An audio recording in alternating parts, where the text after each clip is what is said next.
米纸搭配三文鱼竟然能这么好吃 ！Hello， 大家好，我是住在雅典的娇妈。今天我们要来做这道脆皮米纸三文鱼，它的口感非常丰富，外脆里嫩，做法呢也超级简单哦。做这道菜呢，我用了250克的三文鱼。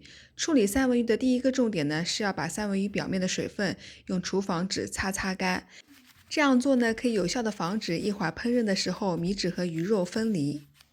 第二个重点呢，我们要把三文鱼切成小块，差不多切成2厘米左右的小方块就可以了，这样更容易煎熟。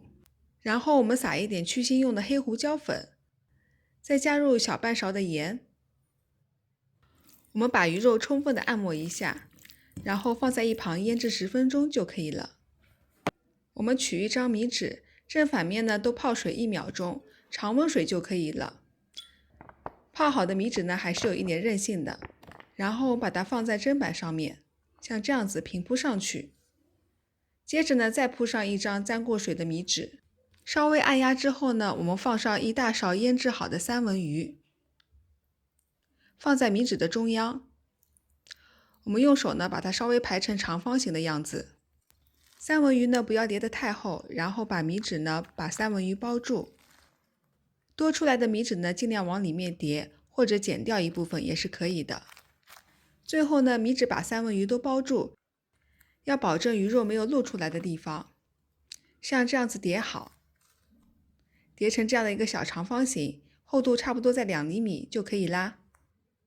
250克的三文鱼呢，可以差不多做这样的7个。然后我们在平底锅内加入比平时炒菜多一点的油，开中小火。油有点温热后呢，我们把米纸三文鱼一个个的间隔放进去。为了防止米纸煎得过焦呢，我们每煎1分钟就把米纸三文鱼翻一个面，像这样子翻面好。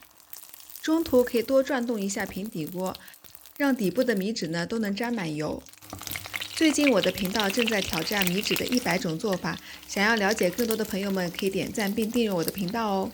米纸的正反面都煎脆后，别忘了把4条边也煎脆哦。从米纸三文鱼进锅到出锅，差不多总共煎了8分钟。8分钟后，米纸三文鱼的表面已经煎得非常酥脆了。